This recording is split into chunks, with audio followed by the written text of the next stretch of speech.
Hi అమ్మా, welcome back to Sayamma kitchen. అందరూ బాగున్నారా? నేను కూడా బాగున్నాను రా. ఈవేళ ఏంటో తెలుసా, మంచి స్పెషల్. చల్లగా కడుపు చల్లగా ఉండడానికి చక్కటి దప్పడం పెడదామని చెప్పి రెండు చూపిస్తాను. చిలకడ దుంప అమ్మ, ఒక టమాటా, 4 ఉల్లిపాయలు, 4 పచ్చిమిరపకాయలు, 4 ములక్కాయ ముక్కలు, ఒక వంకాయతో చక్కటి దప్పడం. అమ్మా మళ్ళీ చెప్పనమ్మా. ఉల్లిపాయ, పచ్చిమిరపకాయ, దోసకాయ, ఆనపకాయ, చిలకడ దుంప, ములక్కాడ, ఒక వంకాయ. ఓకేనా బంగారం? ఇవన్నీ కోసుకుని వచ్చాను రా. ఇప్పుడు మనం చక్కగా ఒక 1/2 లీటర్ నీళ్లు పోసుకుందాం. చక్కగా కొంచెం బెల్లం వేసుకుని పెట్టుకుంటే ఎంత మధురంగా ఉంటుందో, ప్రశాంతంగా ఉంటుంది. వేసవకాలం ఇలాంటివే తినాలి అమ్మా. ఇదిగో ముందే వంకాయ వేసుకుందాం. ఒక్క వంకాయ వేసుకున్నాను, ఇదిగో చూపిస్తున్నాను మీకు. ఒక్క కూత రానివ్వండి చక్కగా. మళ్ళీ పోపులు విడిగా చూపిస్తాను. దప్పడం పెట్టుకుందాం. ఇదిగో ఆనపకాయ ముక్కలు వేస్తున్నాను, ఎందుకంటే ఒకే పళ్ళెంలో కోసుకున్నాం. బయట చల్లగా గాలి వేస్తుందని చెప్పి మాకు ఒక మామిడి చెట్టు ఉంది, పునాస మొక్క. ఆ చెట్టు కింద కూర్చొని కోసుకుంటాంరా. నాకు అక్కడ వంట పెట్టి మీకు చూపించాలని ఆశ. పెడతాను. ఇప్పుడు వచ్చేదంతా వేసవకాలం కదా, చక్కగా అక్కడ సెట్ చేసుకుని సింగిల్ పొయ్యి మీద వండి మీకు చూపిద్దామని చెప్పి. ఓకేనమ్మా. వంకాయ ముక్కలు వేసాను, ఆనపకాయ వేసుకున్నాను. ఇదిగో దోసకాయ, ఉల్లిపాయ, ఒక చిలకడ దుంప. ఓకేనమ్మా, వేసేస్తున్నాను. ఇది ఒక్కసారి ఇలా ట్రై చేయండి, చాలా బాగుంటుంది. ములక్కాడ పైన వేసుకుంటాను. ఒక్క కూత చాలమ్మా, అన్నీ లేతవే. ఒక్క కూత. ఇప్పుడు ఇందులో ఏం వేసుకోవాలో చెప్తాను మీకు, ఇది ఒక్క కూత వచ్చిన తర్వాత. ఓకే బంగారం, ఇదిగో ఒక్క కూత వేయించుకున్నాను చూడమ్మా. ఇదిగో పోపుకి ఎండుమిరపకాయ, ఎల్లుల్లిపాయ, ధనియాలు, కొద్దిగా మెంతిగింజ, అమ్మ జీలకర్ర, ఆవాలు. ఓకేనమ్మా. ఇదిగో నాకు చింతపండు గ్రేవీ సాయమ్మ అంటారు కదమ్మా. ఇదిగో కొత్త చింతపండు ఇది. అదిగో మన వీడియో చేసిన తర్వాత మళ్ళీ 4 కేజీలు తెచ్చారు. ఇదిగో ఎండబెడుతున్నాను అనమాట. అందులోదే తెచ్చాను. ఇప్పుడు ఎండుతుంది, ఎండ బాగుంది కదా అనేసి. ఇప్పుడు మనం ఇందులో పసుపు వేసుకుందాం. లీటర్ పోసానమ్మ నీళ్లు.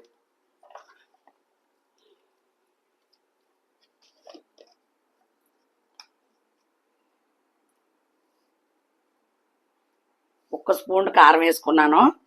స్పూన్ చిన్నది పెట్టుకున్నాను కదా.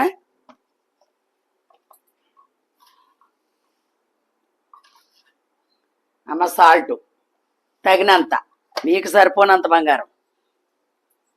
ఇప్పుడు ఇవన్నీ వేసేసుకుందాం పోపులు.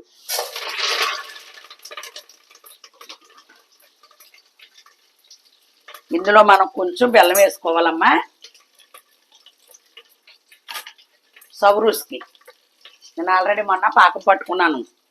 చింతకాయ పచ్చడి పట్టాను కదా, అందులో పాకం ఉంది. ఇదిగో ఇలాంటి వాటికి ఉపయోగించుకుంటాను అనమాట. ఇది ఎంత ఎర్రతీపుగా ఉంది, బెల్లం నల్లగా ఉంటే ఉంది. కానీ కొద్దిగా ఇంగి వేసుకుందాం, అరుగుదలకు బాగుంటుంది.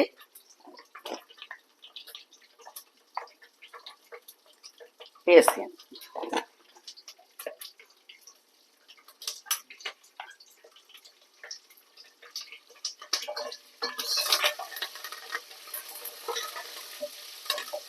కొత్తిమీర అది కూడా కోసుకుని పెట్టుకున్నాను అక్కడ.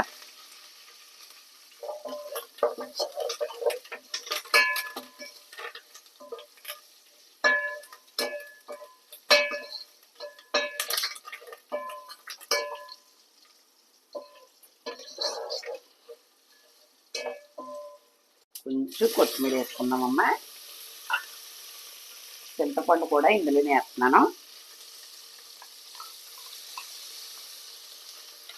మీరు పులుపు తింటే కొంచెం వేసుకోండి. అమ్మ పెద్ద నిమ్మకాయ అంత. ఇదిగో పాకం.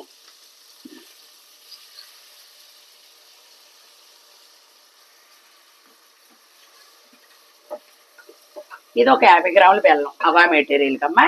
ఇదిగో బా అంత కమటవసరం. మెంతి గింజే వాసన. మెంతు పొడి కన్నా మెంతు ఏగిందనుకో పోపులో చాలా రుచి మాట.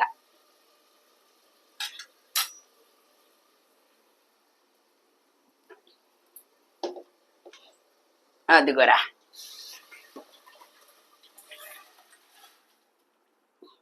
ఇది ఒక్క దెబ్బ అలా తగలిద్దాం. ఉప్పు పులుపు అన్నీ చూసుకున్నాం. అసలు ఇది ఎంత రుచి అంటే అది. దోసకాయ కూడా గట్టిగా ఉందేమో. ఉప్పు పులుపు తీపని చూసుకుంటాను.